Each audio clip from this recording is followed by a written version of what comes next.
Good morning and welcome to our today's program of news updates here on Luntha television, and today you're with me, Fales Chizombe.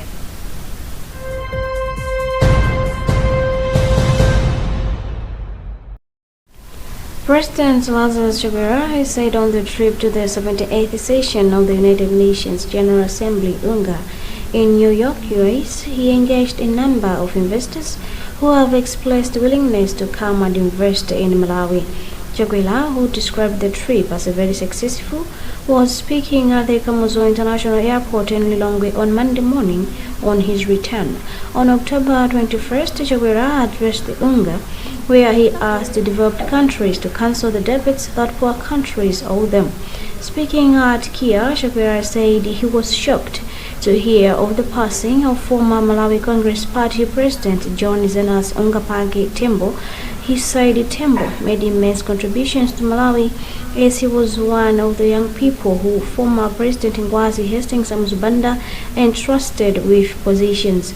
According to Chakwera, where Malawi is honored, it is also rejoicing for the contributions that the late Tembo made towards the development of the country.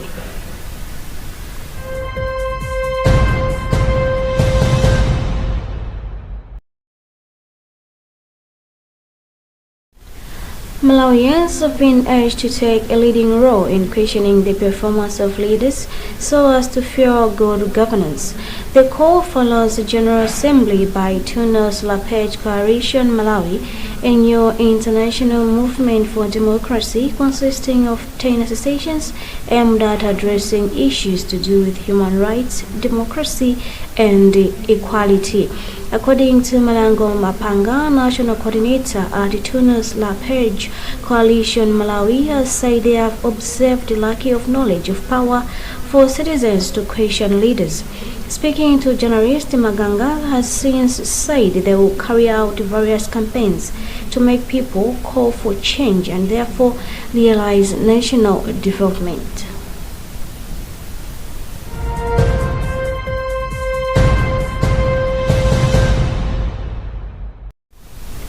Minibus owners are counting the cost of fuel scarcity as a situation they say is bringing their business to its knees.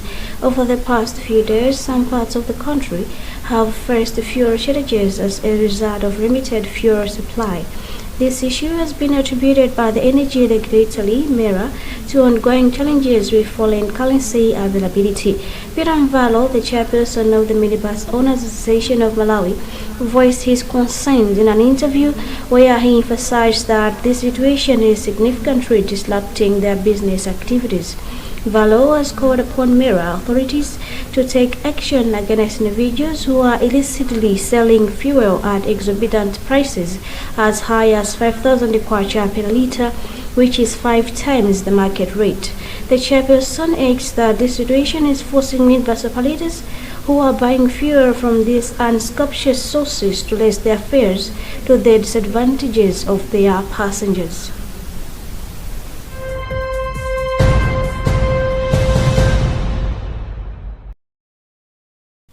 Orthopedic surgeon at Queen Elizabeth Central Hospital, Dr. Nyangom Kandawile, says they receive about 5 cases of spinal cord injuries a week. Dr. Kandawile, who is also a board member of the Spinal Injuries Association of Malawi, says road accidents are the leading cause of the injuries and has therefore called on authorities to strengthen traffic laws as a way to address the problem. He said this in Luntha during the commemoration of the World Spinal Cord Injuries Day.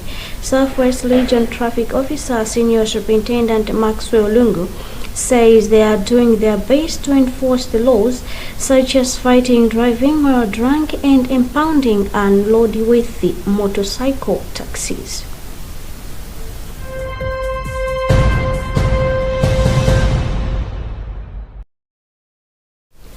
Police at Mloza and Mulanje have arrested Lucius Taule, aged 29, on allegations of trafficking 12 individuals with promises of employment, specifically in brick molding in Mozambique.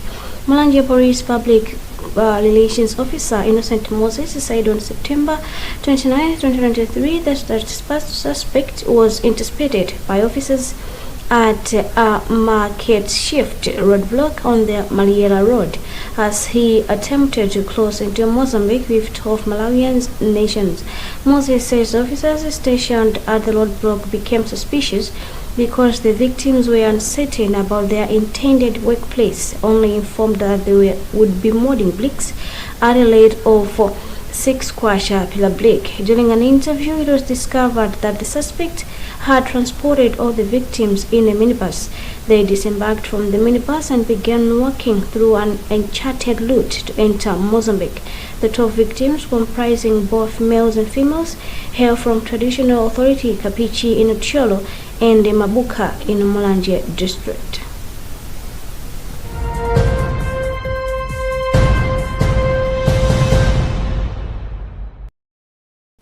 That's all I had for you. Thanks for watching. You've been with me, Fales Chizombe. Enjoy the rest of the programming.